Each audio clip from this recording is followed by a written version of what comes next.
Hi అండి, నమస్తే. నేను విలక్ష్మి. ఈరోజు వీడియోలో 5 కేజీల ఉప్మాని ఒక 50 మందికి సరిపోయేలాగా ఎలా వండుకోవాలో ఈ వీడియోలో చూపిస్తున్నానండి. మా ఇంట్లో జరిగిన ఫంక్షన్లో కొన్ని రెసిపీస్ పోస్ట్ చేశాను కదా, వాటిలో ఇది బ్రేక్ఫాస్ట్ అనమాట. ఒక 50 మందికి సరిపోయేంత వరకు మేము బ్రేక్ఫాస్ట్ ప్రిపేర్ చేయించామండి. వెజిటబుల్ ఉప్మా. అది 5 కేజీల రవ్వకి సూపర్గా సరిపోతుంది. ఎందుకంటే ఎవరు ఉప్మా ఎక్కువ తినరు కదా, అదనమాట విషయం. ఇక్కడ వంట మాస్టర్ చేసినప్పుడు నేను షూట్ చేసిన రెసిపీ. ఒకవేళ మీ ఇంట్లో ఏదైనా చిన్న పార్టీ ఫంక్షన్ ఉన్నట్లయితే ఇలా ట్రై చేయొచ్చు. ఒక కడాయి పొయ్యి మీద పెట్టుకుని 1 లీటర్ వరకు గ్రౌండ్నట్ ఆయిల్ వేయాలండి. అవునండి, 1 లీటర్ వేశారనమాట ఆయన. అప్పుడే మనకి చక్కగా ఉడుకుతాయంట. అలాగే పలుకులుగా మనం తినేటప్పుడు వస్తుందంట ఉప్మా.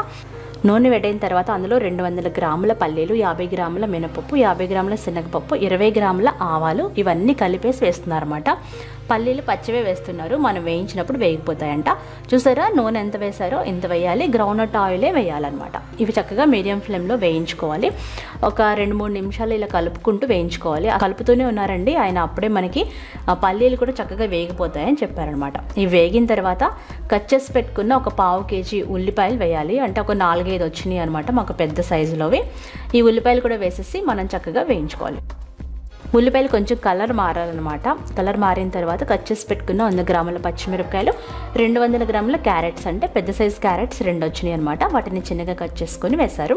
క్యారెట్స్, ఉల్లి, పచ్చిమిర్చి ఇవన్నీ చక్కగా వేగాలి. మీడియం ఫ్లేమ్లోనే ఇలా కలుపుకుంటూ వేయించుకోవాలి. ఇప్పుడు అందులోనే ఒక 1/2 కేజీ వరకు జీడిపప్పులు వేసుకోవచ్చు. యాక్చువల్లీ ఇది జీడిపప్పు ఉప్మా అని చెప్పొచ్చు అనమాట.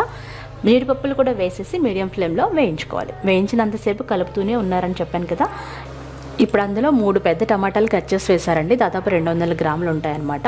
అవి కూడా వేయించిన తర్వాత ఒక 50 గ్రాముల వరకు దంచిన అల్లాన్ని వేశారు. ఓన్లీ అల్లమే వేశారనమాట. అల్లం పేస్ట్ వేసి పచ్చివాసన పోయేంత వరకు వేయించుకోవాలి.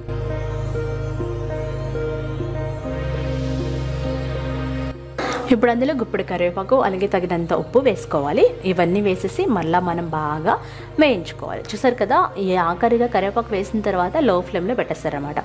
ఇప్పుడు మనం కొలత చెప్తున్నానండి. 5 కేజీలకి 3 వంతులు నీళ్లు, అంటే 15 లీటర్స్ అనమాట. 5 3 15 లీటర్ల వరకు వాటర్ పోసారు. వాటర్ పోసేసి ఇలా బాగా మరిగించుకోవాలి. హై ఫ్లేమ్లో పెట్టేసి రోలింగ్ బాయిల్ అవ్వాలి. ఇలా రోలింగ్ బాయిల్ అయ్యేటప్పుడు ఉప్పు చెక్ చేసుకొని అవసరమైతే ఉప్పు వేసుకోవచ్చు. ఇలా రవ్వ వేసేటప్పుడు మాత్రం ఒకరు వేస్తూ ఉంటే ఒకరు కలుపుతూ ఉండాలి ఖచ్చితంగా. ఇలాంటప్పుడు మీడియం ఫ్లేమ్లో పెట్టుకోవాలి. చూసారు కదా, ఒక ఆవిడ వేస్తూ ఉంటే ఒక ఆయన కలుపుతూ ఉన్నారనమాట. ఇలా అయితేనే ఉప్మా ఉండలు కట్టకుండా పర్ఫెక్ట్గా వస్తుందంట. చూసారు కదా, మనకి ఇలా లూజ్గా ఉంటుంది. చల్లారిన తర్వాత గట్టిపడుతుంది. చాలా టేస్టీగా ఉంది. మీరు తప్పకుండా ట్రై చేయండి. లాస్ట్లో మీరు కావాలనుకుంటే ఒక 100 గ్రాముల వరకు నెయ్యి వేసుకోవచ్చు. అంతేనండి, సూపర్ టేస్టీగా ఉండే ఫంక్షన్ స్టైల్లో తయారు చేసిన ఉప్మా రెడీ అయిపోయింది. మీకు ఇష్టమైతే కొంచెం పసుపు కూడా వేసుకోవచ్చు, కానీ ఇక్కడ వేయలేదన్నమాట. ఈ వెజిటబుల్స్ ఆ కలర్ వల్ల అలా కలర్ కనిపిస్తుంది. అంతే, సూపర్ టేస్టీగా ఉండి ఉప్మా రెడీ అయిపోయింది. ఇది చల్లారిన తర్వాత దగ్గర పడుతుంది. సూపర్ టేస్టీగా ఉంటుందండి. మీరు తప్పకుండా ట్రై చేయండి. ఇలా కొంచెం లూజ్గా ఉండగానే స్విచ్ ఆఫ్ చేసేయాలి. నార్మల్గా చేసుకునేటప్పుడు కూడా ఇవే కొలతలో 1కి 3 కప్పుల నీళ్ళు. మరి ఈ వీడియో మీకు నచ్చితే లైక్ చేయండి, షేర్ చేయండి. బాయ్.